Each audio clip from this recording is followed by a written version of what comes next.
It is a Monday morning, and it is a very Monday morning, if I do say so myself. Um, honestly, I'm going to start off this video with some positivity. I love having coffee, and coffee is what I drink after I wake up. And well, I really drink it all day, but I drink a majority of the coffee. I drink an unhealthy amount of coffee, by the way. My eye is starting to twitch because of how much caffeine I have in my system. So I'm actually thinking about trying to cut down again, which I can do. Anyway, back to what I originally was talking about is that the best part of the day, I think, for me as I got older, is definitely weekday coffee productivity time, which is, you know, I mean, I'm not in a 9 to 5 or anything like that anymore, but I still tend to work by that cycle. I try not to stay up late. I try to wake up early. I try to be productive, all those things. Um, but the drinking of the coffee while I'm getting things done, writing things, responding to messages, all the crazy things that uh, you know. I mean, it's not really crazy things, just computer work, just anything that I have on my to do list. Bam, bam, bam, bam. Anything I have on my to do list is something that is productive to do. Therefore, these time periods is the best time to do it because I have things to do and I have coffee and I have the energy. So, kind of getting frustrated because I totally butchered explaining that. That was so stupid sounding. Everything about what I just said was really stupid. I like drinking coffee during the day and waking up to coffee. Driving somewhere, having the sun out, it's nice and cool out, and you're drinking your coffee, and you're just like, yeah, today is gonna be a day.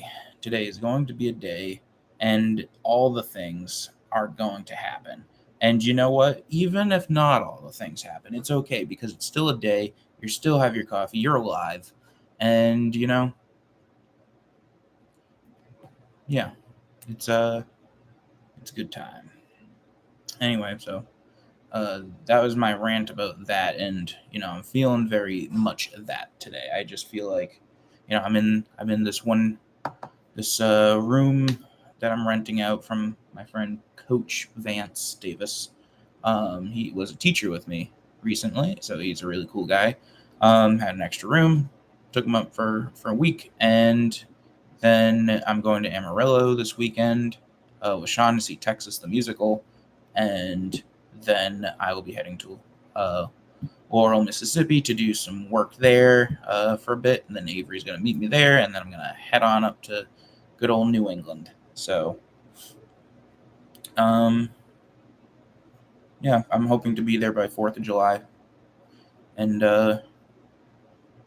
yeah, what am I thinking right now? I am thinking that usually I've been recording these in the evenings because I usually end up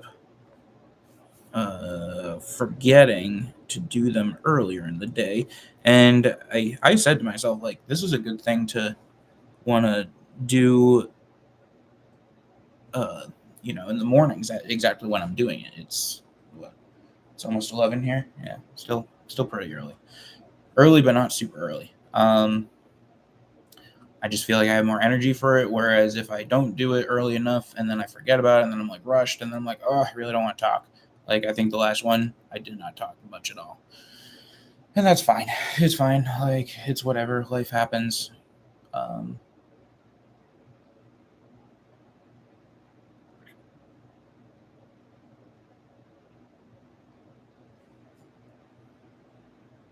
Video editing. Video editing. Should I video edit this or should I not? Here's the thing. All the Zoomers, short attention spans. It's okay. Nothing to be ashamed of. Every generation is different. And they're the ones who rule the internet now. They are the young crowd. I am now old. I am a millennial. I just turned 30. So I am old. I'm very old and ancient, and I can't keep up with the youth, you know? And video editing, though. Video editing is what keeps people with short attention spans engaged. But what if a human could do that? What if me, just doing the things that I am doing right now, looking at this screen, what if my ability to keep you entranced in what I'm saying, hang on to every single word? I think I incorporate that as a teacher, and I bet it would work. Like, I just, yeah, like, I don't know, working with high schoolers, I actually really like it. They keep me on my toes. I feel like I don't know, it's a combination of like all my time directing theater and, being a waiter, just like ready to turn at any moment, just like, no, sit, no, like, try harder or whatever. And yeah, why did I start talking about this? I started talking about this because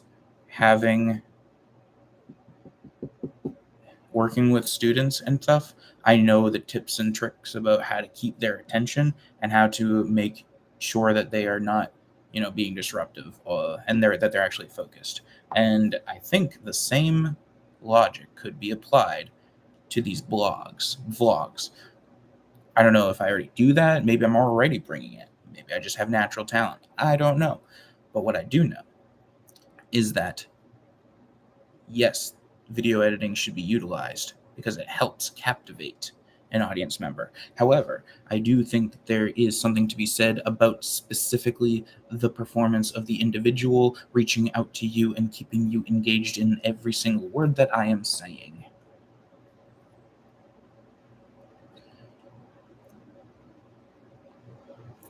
I don't even know why I'm talking about this, but it's possible, and that's what makes personalities go far, I guess. I don't know. Like, I don't know. What are my aspirations with this? I'm literally just recording myself. But the thing is, the crazy thing is that anyone can walk in, and I don't know. I've been spending a lot of time learning how to do the Hollywood thing lately. Fakeness. Fakeness is something that I have a very hard time with. In fact, I'm not sure if I've said this in a previous video or something, but one of the reasons I decided to do this is because I always knew that I could do something good with online presence. The thing is, I'm just don't have the patience to do social media. I had to force myself to do it. And then I end up trying to, I always said, like, I'm going to start a blog, and it's going to be great. We're going to talk about things, and it's going to be fantastic.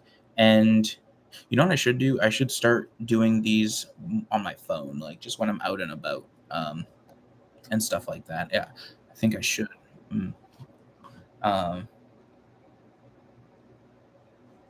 Sorry. Yeah, I should totally do that, and I should, be more engaging and fun, and talk about philosophy out in the field, not just in a room. Like, this is the most boring room you've ever seen in your life, I bet. So, what was I just talking about a second ago? Fakeness. Yes. So I actually hate being fake. I hate having my photo taken, and I hate recording myself. But I think I can be good at it if I can just get over myself. Everyone else does it. It's okay to be fake. That's literally like how we survive. I don't know. It's so weird because as an actor, I have such a hard time with fakeness, but that is literally what you have to do to be an actor. You have to not be genuine. And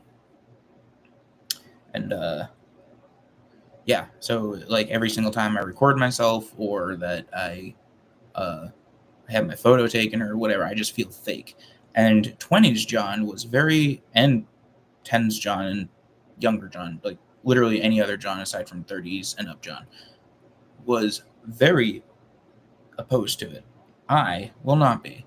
I will take the photos. I will record the videos. I will do what I can because I'm running out of time, and I don't want my aspirations to not go anywhere. I want to see what CBC can do. I want to see what I can do. I just, honestly, I'm very happy with the things that I do in my life right now. Like, make cartoons, do theater. That's really it. Now I just need to make more money while doing it, and have bigger budgets to make more. But I'm very weird with money. You never want to. Well, I mean, you want to do business with me, but you never want to just like I. You are going to. How should I say this? When it comes to money, I will make sure that I am not in debt to you. I do not want to make sure. I want to make sure that I do not owe you anything. That you know, I like didn't pay you in full. Even at a restaurant, I will look to like split it exactly as it is. Not because I'm cheap, but because I want to. Well, I mean, it is because I'm cheap, but also because I'm cheap. But I am not the kind of cheap person who doesn't want to be honest and straightforward. So, um, yeah. So 3 minutes. 3 minutes. 3 minutes. So Sean and I went to citywide auditions this weekend, and it was pretty fun. Saw tons of people. I think like 165 people auditioned or something like that. It was a lot. It was spread out over 2 days, and lots of the Austin theater producers were there. So it felt cool. You know what it was? It felt a lot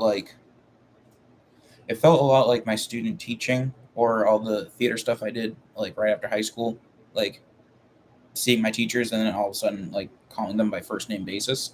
That's what it felt like, except for theater. It's like, and it's funny because it's Sean too. Like Sean and I go way back, and you know, um, like I remember there was a time where I just looked at all those actors. I looked at all the people that I wanted to like that I looked up to at my high school, and it's crazy how much I saw them as like these titans of theatrical endeavors, and no one could ever get to that level.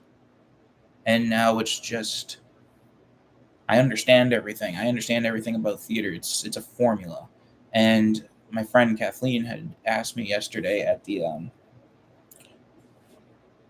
auditions that she was volunteering at. She asked me, "What am I looking for then? If the magic of theater is gone and it's all just a formula." And my answer was experimenting. Like,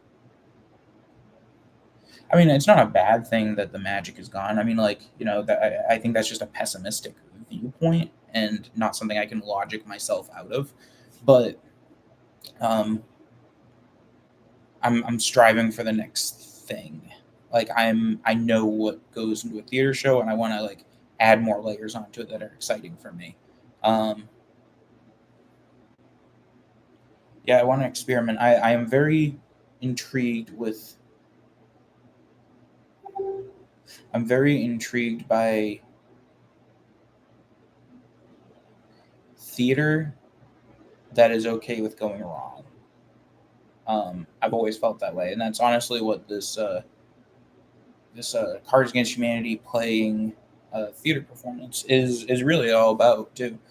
Just that's the core of it, is that we are a group or this is a particular production of theater that is okay with the show going wrong. In fact, we encourage you to do it, and I think there's something there. I think there's something there that I really want to play with. I mean, it's kind of like improv, but I also still want to do like a play. Like I want some character development. I want those emotional moments of the roller coaster. Um, yeah. So anyway, I got 30 seconds left, and yeah, today will be a good day.